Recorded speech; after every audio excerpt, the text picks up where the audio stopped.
This is YaddoCast, your gateway to the places, stories, people, and works associated with Yaddo, the prestigious artist retreat in Saratoga Springs, New York.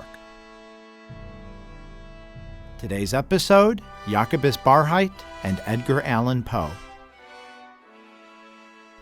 Support of YaddoCast comes from Spencer Trask & Company, a leading private equity firm focused on breakthrough ideas with far-reaching impact and potential. Details at spencertrask.com.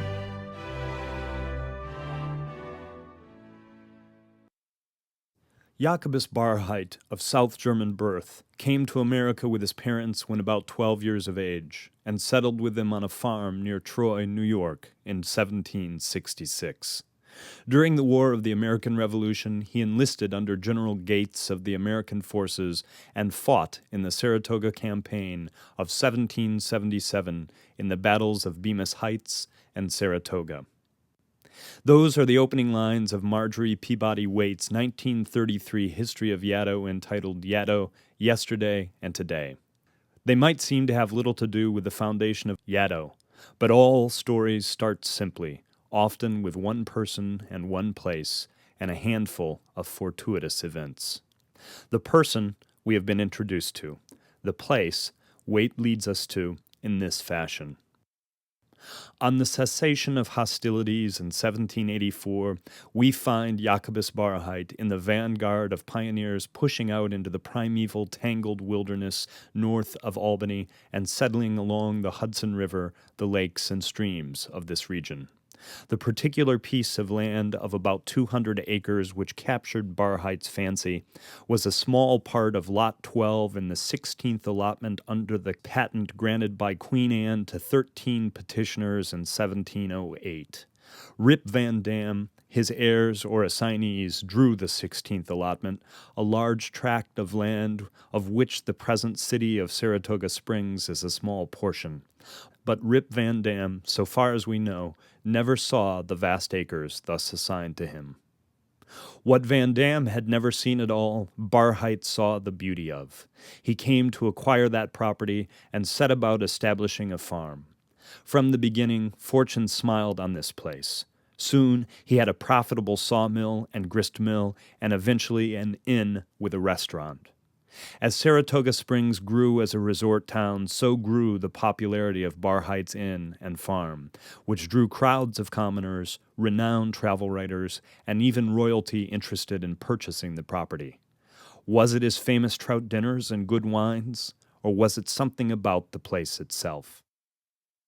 In 1881, a scant century after Barhyte founded his farm, an extraordinary couple named Spencer and Katrina Trask would acquire the place, and after a series of human tragedies and triumphs of the spirit, turn it into Yaddo. So we are tempted to say, knowing what we know now of what would come later, that the place itself always had the magic that drew people to it. Take, for example, a story told by James Barhyte, the grandson of Jacobus. Among the throng of gaily dressed visitors was one who in garb looked like a prairie cowboy, though in manners he showed himself a kindly gentleman, who captivated the heart of Barhyte's grandson James and won the regard of his elders.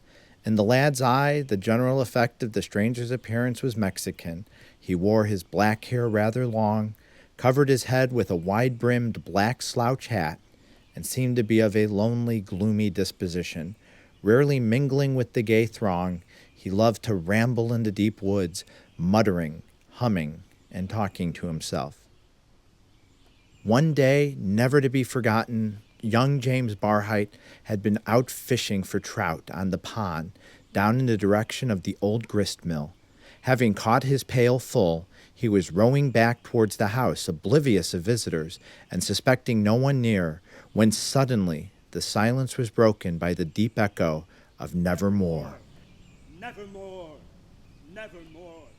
As he neared the house, the sonorous polysyllable rolled over the pond and came back in echo at regular intervals. The sound which issued from the grove seemed to be that of someone reading aloud the only one word "nevermore" could be distinguished. The boy, wondering to the verge of fright, knew not what to make of it, having never heard the strange word in such fashion.